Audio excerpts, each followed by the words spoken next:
The Soul Sovereignty podcast is a deep dive into the core wounds and deeply embedded subconscious beliefs that reside within the collective psyche so that you can reclaim your sovereignty and embody your power to experience freedom in your relationships. It is hosted by Jessica Falcon, International Soul Embodiment Guide and Relationship Coach. Visit thepathtosovereignty.com to enter a portal of transformation.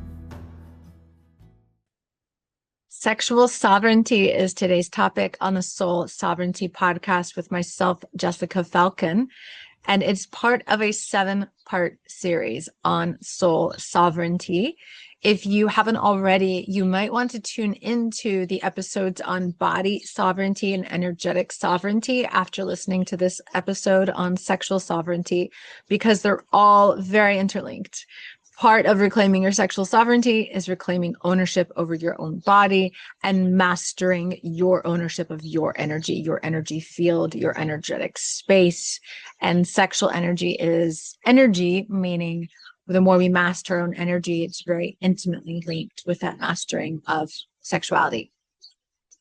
And before we dive into how to reclaim sexuality, which will be kind of toward the end of today's podcast, I want to start by talking about the modern day view of sexuality.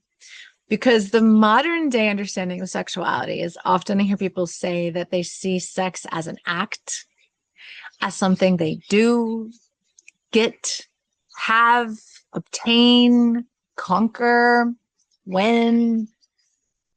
It is seen as something that exists for the benefit of another or can only come from another. Like we need to have sex in order to experience sexuality. Whereas you can be a very sexual person and not have sex. Because from an ancient perspective, now when I say ancient, what I'm talking about are ancient Sumerians, which is 5 to 2000 BC, ancient Egyptians, which is around 3000, possibly later BC, the ancient Minoans, which come from the island of Crete before it was known as Greece. They really, and the ancient Canaanites as well, from the region of Canaan, which encompasses modern day Israel and Syria, Palestine, all of it. That these ancients had a very different perspective of sexuality, and they existed before sex was made a sin. And their perspective of sexuality was that your sexuality is your own life force energy. It is yours. It does not exist for the benefit of another person. It is not limited to a sexual act. It is literally your relationship with your life force, that which radiates you, that which brings health, that which brings vitality, that which enlivens you is your life force energy. It's your joy, it's your bliss, it's your ecstasy. And this is a natural force that moves up from the earth through you, through your breath. It need not be contingent on anything around you. So when we limit our sexuality to an act, in quotes, with another person, we are drastically limiting our experience of life itself. Not to mention the need-based sex that people have, which is really dependency, which is a whole different ballgame. When we start to look at and redefine our sexuality as our own life force energy, we remember that our life force energy is that which comes from the earth. And so earth energy is sexual energy. It is our connection with all of life, that infinite web of life. If you've ever seen the flower of life, that's a beautiful symbol of the web of life that exists within humans, within animals, within plants, within all of nature. Anything organic, so to speak, not artificial. It is life literally moving through us. The bees are another beautiful symbol of this innate connection between sexuality and the earth and life, the union of all things. And it does require being in sacred union with oneself to really reclaim your sexual sovereignty. That's why your life force energy, your sexual energy in ancient times was so linked to pleasure, to desire, to nourishment, to connection, communion, with love as the basis. Because love, the heart, is what brings full body ecstasy. Most people aren't having full bodied ecstatic sexual experiences because their heart is not fully engaged and their life force is not fully awakened. They're having very limited experiences. And this is in part because we started to separate our sexuality from love. Because we started to see, instead of desire as an expression of love, we saw desire collectively as taking us away from love.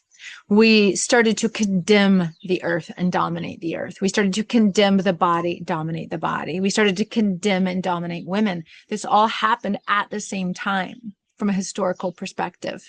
Been studying ancient civilizations, religious history, and mythology for over 10 years to really understand both the wounding, the split, the fall in consciousness that created the beliefs around relationships and sexuality that continue to dominate our psyche today and affect our capacity to experience not only sex as sacred, but each other as sacred, ourselves as sacred, and experience relationships rooted in freedom, not control, not possession.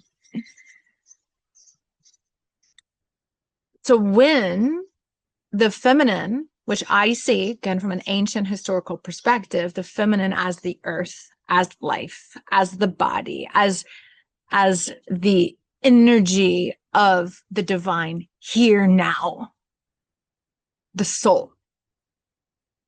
When we started to deny the feminine as divine, when we started to separate the body from the soul, from matter from spirit, heaven from earth, and our consciousness, this was a consciousness shift that occurred. We split our consciousness. We saw them as separate. God is only up above, not here. We made that split. And as a result, sex became a commodity, sex became a sin, and sex became a duty or an obligation. Those are three of the major woundings of our sexuality. Sex became a commodity when women became a commodity. It did not exist as a commodity before that, because a commodity requires seeing something as an object that you can buy or sell or exchange. The ancients did not see sex that way. They believed and knew from their own embodied experience, because a lot of them worked with energy and nature very deeply. They knew that sexuality was not something that could be bought, and it was not based on an object, because the soul was recognized in the body, not separate from the body. And so the wounding that then occurred as a result of this split in our collective psyche is rape, lust, and objectification of the body. We wonder why it's so prevalent today. It's because we have inherited these belief systems, and it was quite prevalent before as well for a long time. This isn't new, but it's so prevalent, continues to be so prevalent, because we continue to separate the sex from sacred. We continue to separate the soul from the body. We continue to separate matter from spirit. We continue to deny that within ourselves, which allows us to deny it in another. And sex became an act of power over, not power with. When we start to understand this, this gives us a basis. Now, this is the huge context of my forthcoming book. So when that comes out, you'll be able to understand a lot more of this, and it's how I work with people in my online Temple of Divine Feminine Power and one-on-one and a private portal of transformation. So if you want to go deeper, those are the ways to go deeper into this. But if we want to start reclaiming our sexual sovereignty, when we understand the wounding that kept us separate from our sexual sovereignty, then we can start to see what is necessary in order to reclaim our sexual sovereignty. In order to reclaim our sexual sovereignty, the number one thing we have to do is belief work. Because these woundings and this split that I just talked about continue to reside in the individual and collective psyche very deeply. They're so deep that you just believe it's the way it is and it's always been this way. And so it will always be this way. I can't tell you how many people have said that over the years. I've heard people say, well, it's just the way it is. We just got to accept it. It's not the way it is. It's the way we make it based on the beliefs we inherited that we call truth when they're not truth because it wasn't always this way. And that's one of the reasons I like looking at ancient civilizations, because they show us, they are the proof it was not always this way. Sumer, for example, was thriving as a civilization 4,000 years before the Hebrew Bible was written. 4,000 years. And we call that truth, but we don't look at Sumerian mythology and Sumerian civilizations. Partly because it was buried underground, literally, wasn't discovered until the late 1800s and 1900s.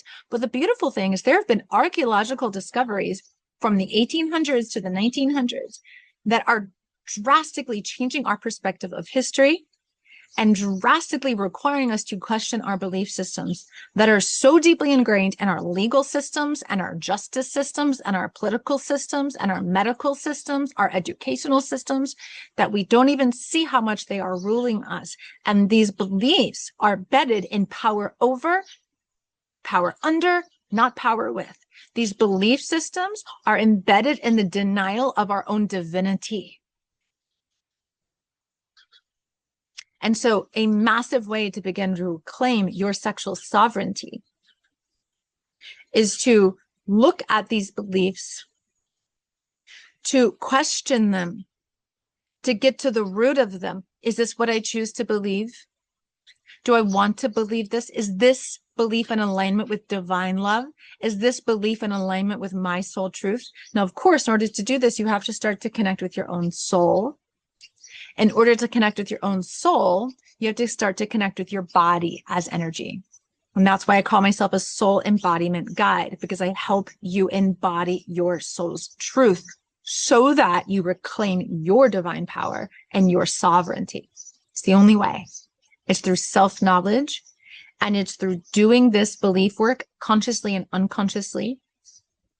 It also then requires you to, as you go into the body, heal the trauma that resides there, create connection where you experienced disconnection. Trauma is disconnection from self. To heal the trauma, you reconnect to self. And sometimes that requires doing that work with someone like myself. Sometimes you have the consciousness that allows you to do this on your own, but it requires feeling what is necessary to move that energy of dissociation to reunite and create that inner wholeness. The other main way that we start to reclaim our sexual sovereignty is to look at the sexual shadow, both the collective and the individual. Because if you were not looking at what is the root of my desire, what am I attracted to, what are my fantasies, what am I doing seemingly unconsciously, if you're not looking at these kinds of things, if you're not looking at your sexual shadow, then you will be ruled by it, and therefore you are not sovereign. Because in order to be sovereign, you have to look not only at your subconscious, which can roll up to 95% of your behavior. You also have to look at your shadow, go into it, not to stay there, not to play these domination or kink games. That's not the point. The point is not to go into the shadow and identify with it. The point is to go into the shadow to bring it to light so that you reclaim your power back and come into wholeness as you align to the love within you, the divine that you are. That is the point. That is from an ancient perspective, you go into the dark to bring the light. Ancient rite of resurrection. And you also then have to begin to bring more of your soul light into your body. So if the split that created the sexual wounding on this planet is the denial of the soul in the body, then you have to begin to reunite your body and soul as one whole. And then as you do that, you can then align these beliefs, your shadow, your choices, your desire, your pleasure to your soul truth, which is really bringing it back to love, because the wounding is that love became separate from desire. Love became separate from sexuality. Love became separate from pleasure. It's because we formed this very limited notion of these things that really took us away from ourselves. And we can't be in full bodied, ecstatic pleasure if we are separate from any part of ourselves. Sacred union, inner sacred union, is how you bring this ecstatic pleasure back. This vitality and aliveness within you is the result of you being one with you being in inner union with you. That is the way. That is the path. And so just to recap, the 5 primary ways to reclaim your sexual sovereignty. 1 is to do this belief work. It's a huge part of what I do in the online Temple of Divine Feminine Power. So if you want support with that, we can also work together one-on-one. The second main thing is you've got to heal sexual trauma by reconnecting with the parts of self that you disconnected from as a result of the trauma or during the trauma.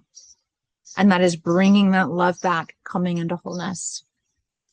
Number 3 is you've got to look at the sexual shadow. You've got to align, this comes into the 4th, you've got to align all of these things, the beliefs and the shadow and the choices, the actions, the behavior, to your soul truth, which is part of how you, the 5th way, is to reunite body and soul within yourself, so that more and more of your body is holding and containing and vibrating your soul light, your soul truth. Because our sexuality became so limited to the, quote, sexual organs, instead of the heart and womb as one, for example. And we reunite the heart and womb, but it has to come to the core, and the core is where your soul light enters your body. And this reunification of the heart and womb might sound easy, but it's a beautiful journey of reclamation and remembrance that personally I'm very honored to guide people into, because I've walked this path myself for many, many years now. And sexual sovereignty and the reclamation of that, as well as the ownership of your womb and its power, and a return to earth energy as divine, is a huge part of the upcoming initiation into divine feminine power. It's a retreat I'm holding in Greece this year from September 26th through October 7th, 2026. And it's really primarily designed to bring you to these ancient temples, to provide the energetic activations, the embodiment practices, the teachings that will reconnect you with these ancient parts of yourself, so that it's not like you're becoming something else. You are remembering these ancient codes of sacred sexuality within you. You're reuniting your womb with the womb of the earth, because it is already one, but we have turned away and we have disconnected from it. And so it's a turning back to self. It's a turning back to the earth. It's a turning back to truth and to love. And that's what this is about. That's what sexual sovereignty is really about. So today is a brief overview of these various aspects of sexual sovereignty, so that you can have this understanding of the journey that is required to be in that reclamation, so that you can experience sacred union with another, if that's what you would like to do. Because the ancients understood sacred union, what the Greeks, plakeros gamos, the sacred marriage. They understood that, and it was that reunification of heart and sexuality. So I will put the links below for the online Temple of Divine Feminine Power, which you can join at any time, for the retreat to Greece. And be sure to subscribe to the Soul Sovereignty podcast so you don't miss the next part of the Soul Sovereignty series, which is on relationship sovereignty. The week after that is going to be on financial sovereignty. Very excited to bring those to you as well. And you can sign up to receive all the emails of the new podcast directly to your inbox if you want. Just go to thepathtosovereignty.com and sign up. You'll also get a free 12 days of transformation course, which will take you into some of this inquiry into your belief system, specifically around sexuality. See you next week.